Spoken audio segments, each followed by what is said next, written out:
Hi everyone, I'm Paige Abbott, and this is your weekly recovery message on the A, B, and C of addiction.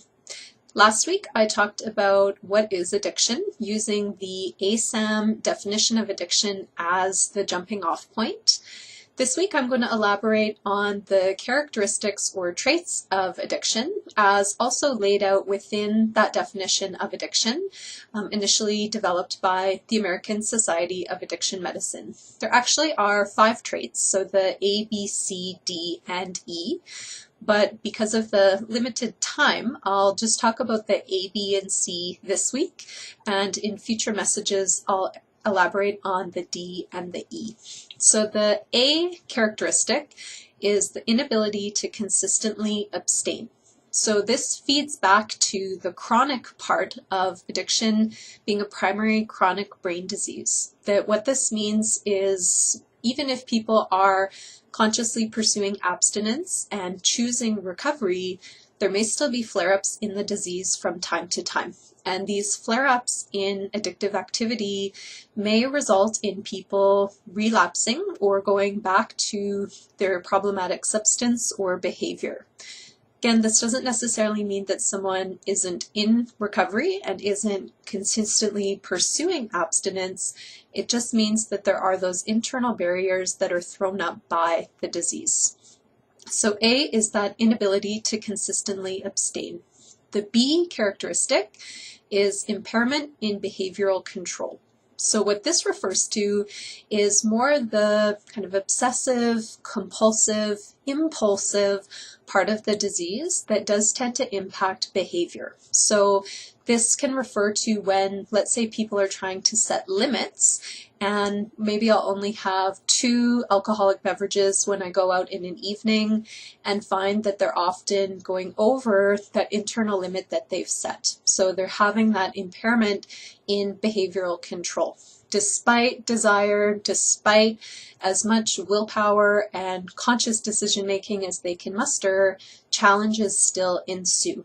This is very important to understand as a symptom of the disease because often people will beat themselves up for that impairment in behavioral control and fall back on this idea that I just need to try harder. So they'll try to control the behavior more, set up more limits, set up more safeguards, really try to control the behavior, which ultimately usually makes things worse. So there is that powerlessness piece that is required to deal with this impairment in behavioral control, to start to recognize the substances and behaviors that you are powerless over controlling, and then looking at how can I deal with that in the context of recovery.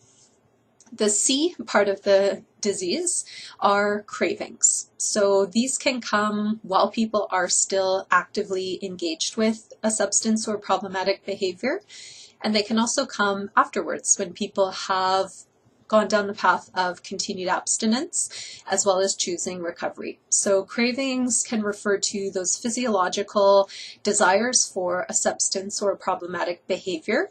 And it can also refer to thoughts, sort of compulsive, obsessive thoughts about acting out. We could even call using dreams at times maybe a form of craving. So cravings can look different depending on the person and depending on where they're at in recovery. But a craving is just the body and the brain's desire for that substance and or that problematic behavior for escape, reward, or relief. Generally, the A, B, and C characteristics that I've been discussing are most active when people are still regularly engaging with or even infrequently engaging with their substance or problematic behaviors that activate their disease. But it can also be activated sort of shortly after as people are going through that withdrawal detox period, which can even last for up to a few months, 3 to 6 months after last use of a substance or problem behavior. As people continue along in abstinence as well as recovery, the A, B, and C traits of the disease do tend to sort of moderate somewhat, although that's not to be said that they may not still pop up from time to time, again, because this is a primary chronic brain disease.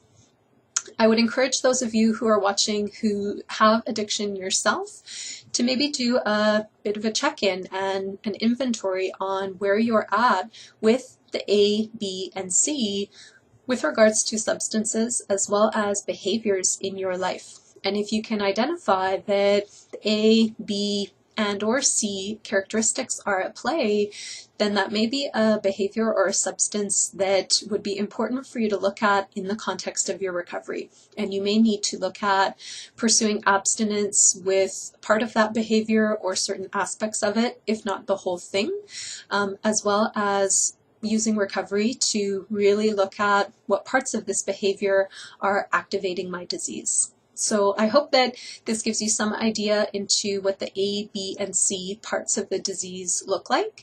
And as I said, in future weeks, I'll look at the D and the E, which are more the lifelong features and characteristics of the disease as they impact relationships, behavior, and feeling. I wish you the best in your ongoing recovery journey for the week.